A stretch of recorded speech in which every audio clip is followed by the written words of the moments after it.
कंटाळा आला ना त्याच पद्धतीच्या भाज्यांचा, मग ही रेसिपी नक्की सेव्ह करून ठेवा. नेहमीचीच भाजी आपली ही कोबी मटार इतकी चविष्ट आणि टेस्टी झाली होती ना, की दररोज जेवढ्या चपात्या बनवते ना त्या कमीच पडल्या. कोबीची भाजी आपण सगळेच बनवतो, पण ही अशी बनवली तर चव दुप्पट होते. त्यामुळे व्हिडिओ शेवटपर्यंत नक्की पहा. पहिल्यांदा कोबी मी अशा पद्धतीने कट करून घेतलेला आहे, उभा उभा. तुम्ही हवं तर तुम्हाला जसा आवडतो त्या पद्धतीने तुम्ही कट करू शकता. त्यानंतर कढई घेतली. कढईमध्ये तेल छान गरम करून घ्यायचं. यामध्येच फोडणी द्यायची. मोहरी, जिरं, कढीपत्ता, 2 ते 3 बारीक चिरलेली हिरवी मिरची, त्याचबरोबर अद्रक आणि लसूण टेचून घेतलेला आहे. यामध्ये लसणापेक्षा अद्रक हा दुप्पट होता. अद्रकचं प्रमाण जास्त ठेवायचं आणि टेचून घ्यायचं, जेणेकरून त्याची चव खूप छान अशी उतरते.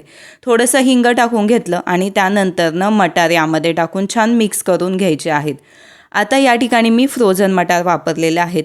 फ्रोझन मटार असले तरी देखील मी 3 ते 4 मिनिट छान हे उकळून घेतले.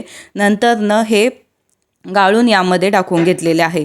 जरी तुम्ही फ्रोझन मटार जेव्हा केव्हा वापरत असाल ना, त्यावेळेस ते पहिल्यांदा 3 ते 4 मिनिट छान उकळून घ्यायचे आणि नंतरच ते भाजीमध्ये वापरायचे, जेणेकरून ते अजून छान लागतात.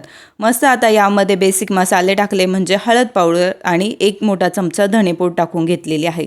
छान झाकण ठेवून घेतलं. 2 ते 3 मिनिट छान हे शिजवून घेतलेलं आहे.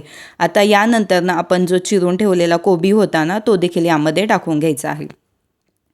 कोबी टाकल्याच्या नंतर यावर चवीनुसार मीठ टाकून घेऊयात आणि 1 मोठा टोमॅटो मी थोडासा मोठा कट करून घेतलेला आहे.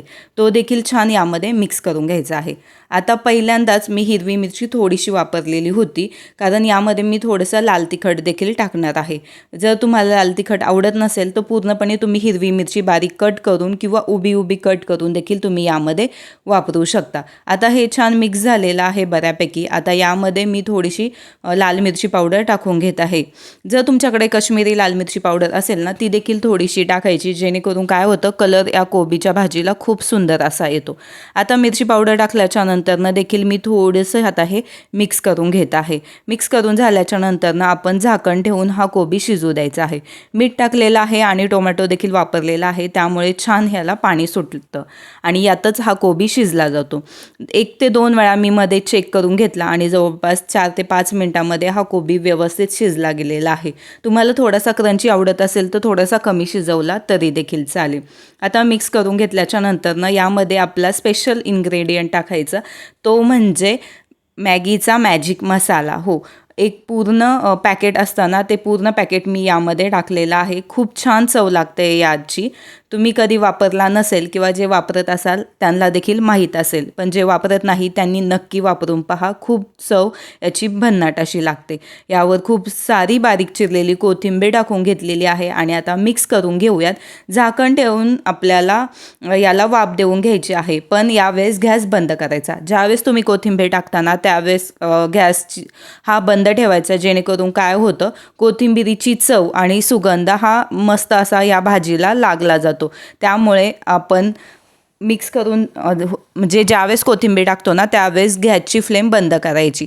छान आता गॅसची फ्लेम बंद करून झाकण ठेवून 5 ते 7 मिनिट ही भाजी मी वाफ देऊन घेतलेली आहे. मस्त आपला हा कोबी मटार बनवून तयार झालेला आहे. तुम्हाला ही रेसिपी कशी वाटली हे मला कमेंट करून नक्की सांगा.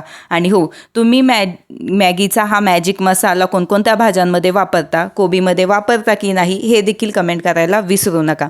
रेसिपी आवडली असेल तर एकदा नक्की ट्राय करा.